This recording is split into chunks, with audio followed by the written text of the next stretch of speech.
good day, pre-algebra. We have come to the end of Unit 2. One objective left to cover, one hurdle remaining, and then we are good to go for your test, which again is going to be on Tuesday.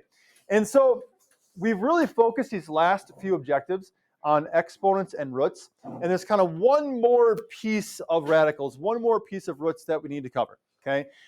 Because your chart that you filled out on CO11, those are all of our perfect squares. The root of 9, root of 16, root of 25, right?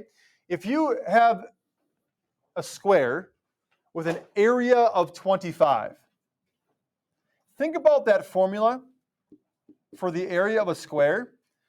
What are the lengths of the sides of that square? Griffin? And how do you know that? Right, okay? When you have the area of a square that is a perfect square, that's why it's called a perfect square, because you can get that area, 25, with side lengths of 5 and 5. Okay? If you had a square with an area of 49, what would its side lengths be?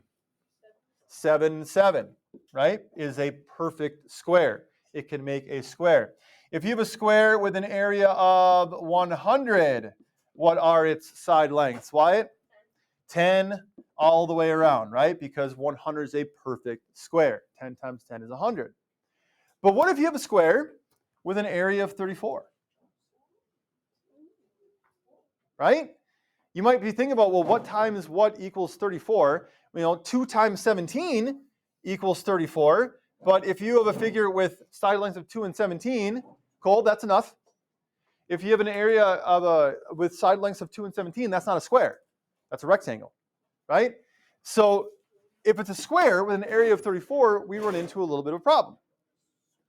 And so today, we're going to focus on how exactly can we estimate what the side lengths of a square with an area of 34 would be.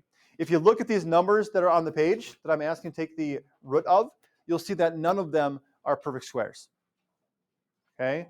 Start with root 34, root 180, root 5, root 68. And so our goal today is not going to be to come up with an exact answer here, but an estimate. Okay? And you can use, I think this should actually say CO11, shouldn't it? You can use the tables on CO11 to help you. Okay? So let's look at 34 here. We want to find the root of 34, which is not a perfect square.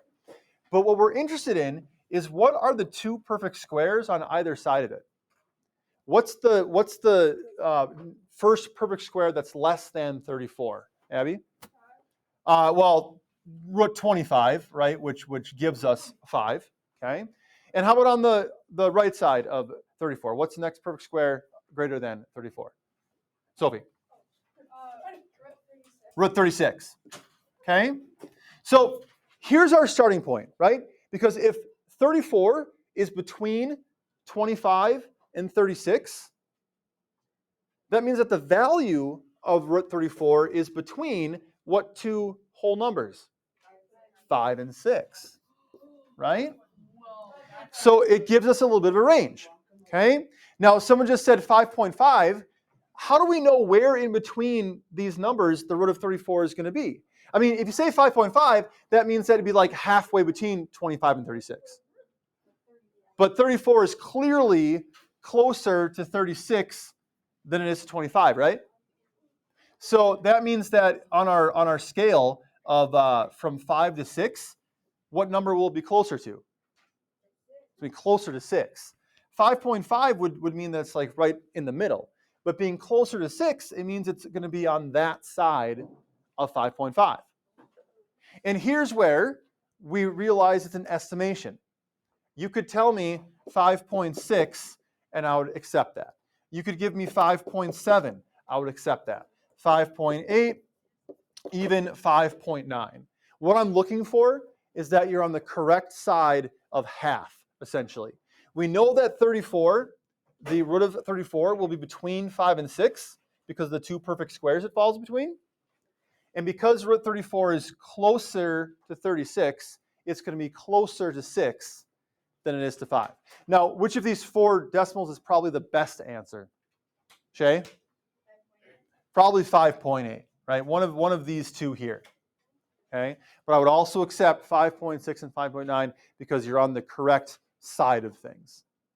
Okay, correct side of things. Okay. Okay, so like when you're like rounding, isn't 5 considered like a higher number?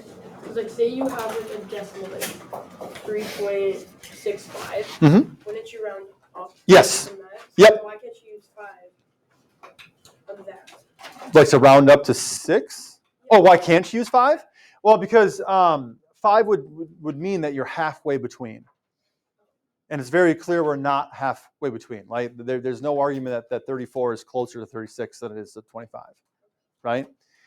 So we are estimating, but we want to get as close as possible, or at least on the correct side of what half would be. Okay?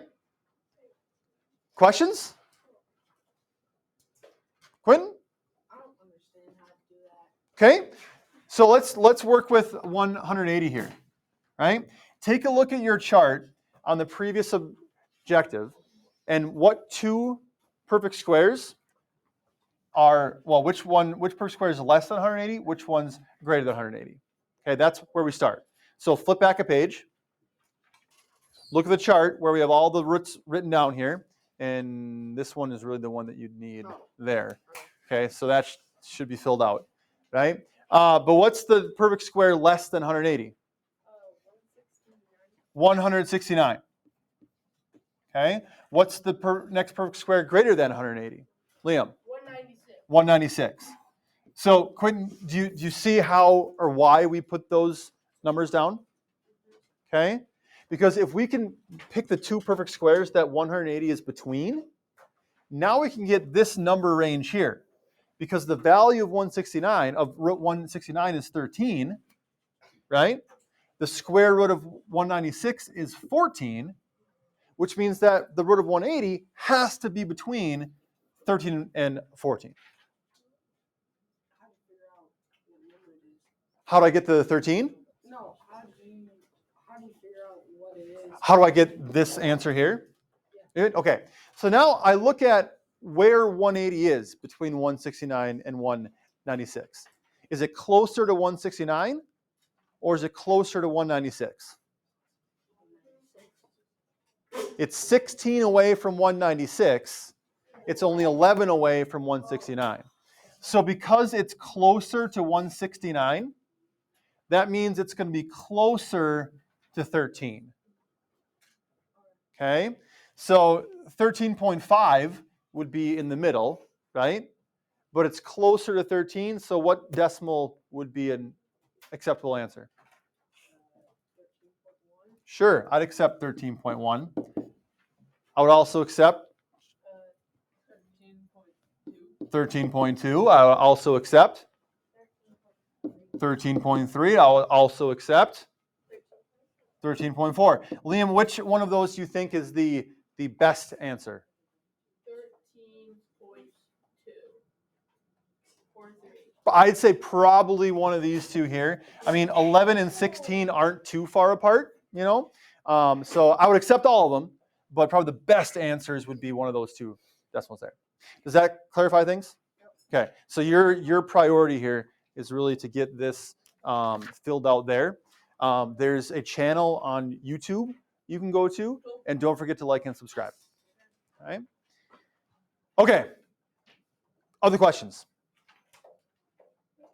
All right, the root of 5. What two perfect squares does the root of 5 between? Blake? 25. That would be like 5 squared. Okay, I want what two perfect squares is 5 between it, essentially, the root of 5.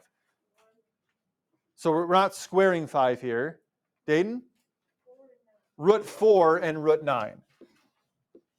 We're thinking in terms of roots right now. Okay, we're not squaring anything. The square root of 4 is 2. The square root of 9 is 3, which means that the root of 5 is going to be between 2 and 3. Which will it be closer to? Closer to 2 or closer to 3? Jeffrey? 3. Why?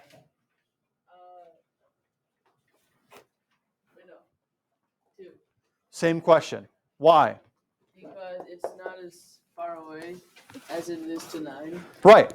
It's closer to 4 than it is to 9. Right?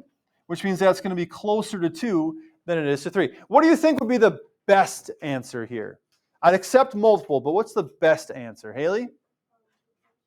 2.2 or 2.1? One of those would be the best answer. Actually, probably 2.2, since the difference between 4 and 9 is so small. But I would also accept what else?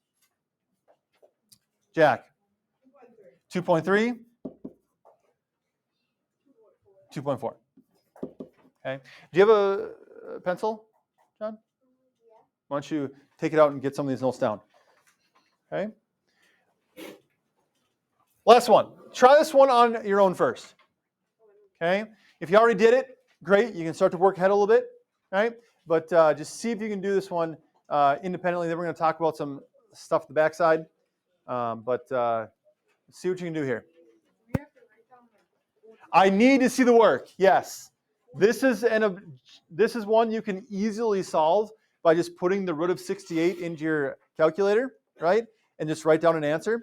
I'm not interested whether or not you can push buttons in the right order and copy down a number. I want to see your thinking behind it. So work is required for this.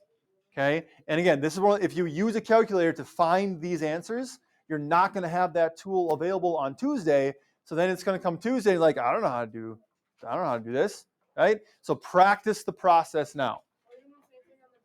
Practice the process. Yes, the bottom is the same. You can just do it. Do you have a pencil?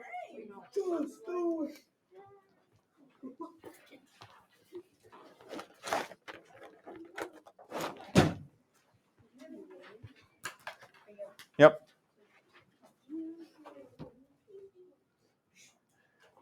Okay, if you've already done this one, you can check your answer with a calculator. That's okay. You can't on the test, but now, right? Check it after you do the work and show the work, and you can start on the bottom section if you're feeling confident, feeling good.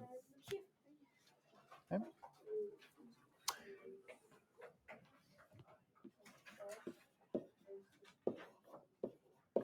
To get you started, those are the two roots that you should be using.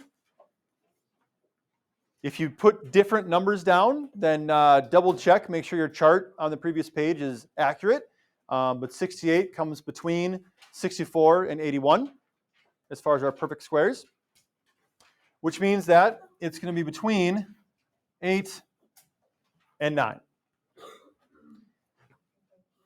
So try and pick the best answer here, the best decimal answer here for what this is going to be.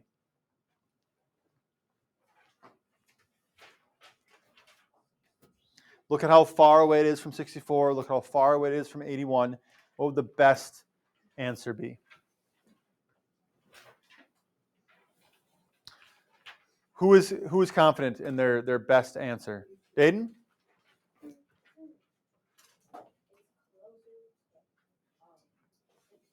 It is. It's closer to 64, which means it's going to be closer to 8, right? So what decimal would be the best? Yeah, go ahead. 8.3? Yeah, it's probably more like an 8.2, 2-ish, but really only 4 away. 8.1, 8.2, 8.3, all of them would be close. But I'm thinking 8.2 is probably the best answer. I'd also accept 8.4 though, okay? Because it is closer to 64. You would not want to put 8.5, right? An answer of 8.5 would tell me that, stand up, would mean that it's halfway between 8 and 9, which it clearly isn't, okay? So you do want it closer to 8 than to 9.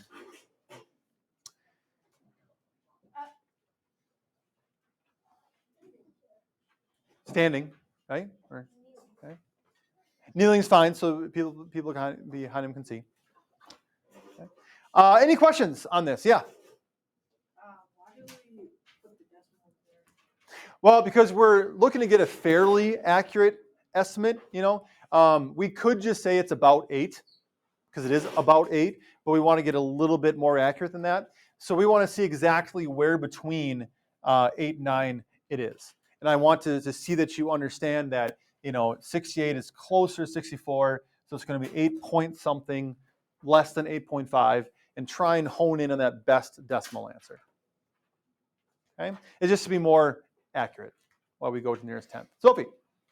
So let's say when we're correcting the homework, you circled which one you thought was like the best one. Yeah. But you got that wrong, but you still wrote down all the others. Yes, that would be fine. Any of those four would be acceptable. Okay. Anything else? Okay. So the bottom four on this page are similar. Well, not just similar. They're exactly the same as what we just did. You're looking at the two perfect squares on either side. You're honing in on that decimal estimate value. Next page, same stuff. Nothing changes here. Okay.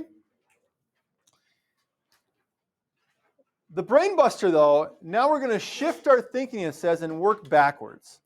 What I mean by that is if I give you a decimal, such as 2.7, what square root did I start with?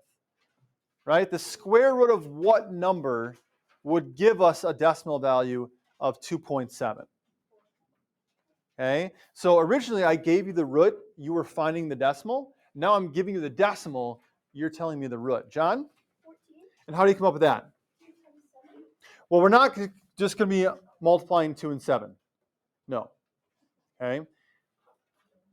We're thinking about if we were to multiply 2.7 times itself, what number would that give us? Camille? Square root of 4, you said? Well, the square root of 4 is exactly 2, right? And we have 2.7. But that knowing that the root of 4 is 2 is going to be helpful because, we're kind of working backwards here like we did before. Griffin. Okay, so 2.7 being between 2 and 3, that means that the root it came from is going to be between root 4 and root 9. So again, we're kind of working backwards, right? In the last section, we wrote down the roots and we got the whole numbers and we found the decimal. We're kind of getting the whole numbers based on the decimal, writing the roots, and now where between root 4 and root 9 is 2.7 going to be? Lexi. Root 6, root 7, I'd even say maybe even root 8. Yeah, but somewhere in there. Right? So if 2.7, you understand it's between 2 and 3, okay?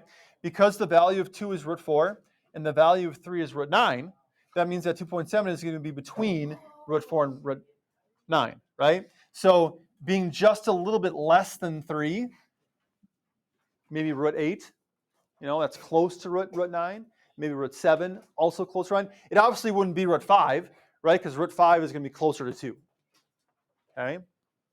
Let's do 7.1. Okay, what two whole numbers is 7.1 between? Abby? 7 and 8. So what two roots will 7.1 be between? 49 and 64. Right? 7 is equal to the root of 49. 8 is equal to the root of 64. Who's got a good estimate of a root that would give us 7.1? Tony? Root 53. That's close. What else? People thinking. Haley? Root 52. What else? Any others you want to throw out there? Root 51, root 50, right? You definitely wouldn't want to put like root 60 because root 60 is much closer to 8 than it is to 7. 7.1 is just a little bit more. So we want just a little bit more than root 49. I would accept root 50 also, okay? You want to be right in that range there. Yeah? Again, those come from that chart on the previous page. If you can identify that 7's between 7 and 8, what's the root that goes with 7? The root of 49 equals 7. Right? What's the root that goes with 8? The root of 64 equals 8. Okay? So the corresponding roots come from the whole numbers that you choose. Okay? And why does the root of 64 equal 8? Let's kind of go back and define what a root means. Quinn, do you know why the root 64 would equal 8? Exactly. So that's where those roots come from. Are you asking where these roots come from here? Yeah. These roots come from the fact that 7.1 is just a little bit bigger than 7, right? So our root is just going to be a little bit bigger than 49. That's where we get root 53, root 52, root 51. Okay? If this decimal is close to 7, its root is going to be close to the root 49. Right? Jack? So for the 2.7, Yeah. would it? So I can estimate in my brain that the more precise answer would have been 7 or square root of 7.5 would get you like 2.73 something, I believe. Sure. But would that still be considered estimating? Because That would be estimating more accurately than I'm requiring. Okay? It wouldn't be wrong, right? But that's going a little further than we have to. The word problems. It says, through your grandparents, you find out your family owns a large plot of land in rural Minnesota. An old map they have shows the plot of land to be a square, that's important, with an area of 200 square miles. The length and width of the plot, however, have faded. The map must be old. Approximately how many miles long and wide is the plot of land? So remember we started the lesson today working with squares, and I gave you the area of the square, and I said, what's the side length? And we were able to do it easily when the area was 25 or 49 or 100, right? Because they're all perfect squares. And then we said, well, what if the area is 34? And that's what launched us in this entire lesson here. How are you going to figure out the side length of the square with an area of 200? Jack? 200 divided by 2. Oof. Because it's a square. Oof. oh no. No. I'm one day closer. Lexi? 200 divided by 4 because the square is 4 sides. So that would be if we had the perimeter, and we would divide by 4 because it has 4 sides. Okay? Let's not forget what objective we're doing here, right? We essentially want to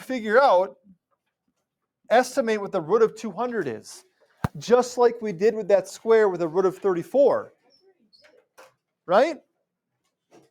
When our area was 34, that was the first problem we did. If you look back in the first page, the very first one is the root of 34. It came from what's the side length of a square with an area of 34. So knowing the area is 200, you're going to estimate the root of 200. You're going to say, well, the next smallest perfect square is 196.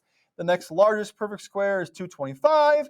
And you're doing the same process you were doing in like the first 12 questions in the subjective. Okay? The next one, a square bulletin board is an area of 66. What is the length of one of its sides? Same thing. You're estimating the root of 66. And we can do this because we've got these squares. Okay, if it was a rectangle, different game. Right? But with a square, we're estimating the roots of these areas. Yeah? How'd you get to 8 and 7? Like when it goes like 5, not 5, like 6, 3, 2, 6, 7, 8.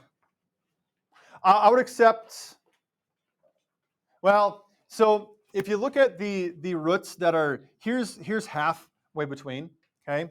Root 5 is going to be closer to root 4, right? Root 6 is going to be closer to root 4 because root 5 is only 1 away. Root 6 is 2 away, okay? Root 7 you could argue is right smack dab in the middle. You know, it's I guess actually it's not technically. I can't erase that small. Root 7 is being closer to root 9, along with root 8. So since 2.7 is closer to 3, we're going to want a root that's closer to 9 than it is to 4, and that's where I got root 7 or root 8 from. Okay. I wish I knew how to edit out the fact that I said 7 is halfway between 4 and 9, but oh well. Blake.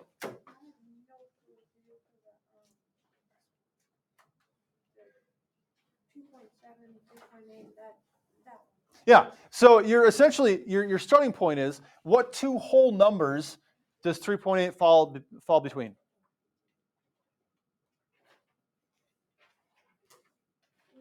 No. What two whole numbers? Oh, 9 and Well, you're kind of jumping ahead. It falls between 3 and 4, right? Which brings us to the root of 9. And what other root? 16. Okay? Is 3.8 closer to 3 or closer to 4? 4. So the root it came from is going to be closer to root of 16. Such as the root of, what's a root between 9 and 16 that's closer to 16? Well, 9's between root of 9 and 16 that's closer to 16. 14. 15. Right? Your answer to this isn't going to be on that chart from the previous page, because those are all perfect squares. We're looking for non-perfect squares. I gotta let you go, folks. Do Monday. That's how you math.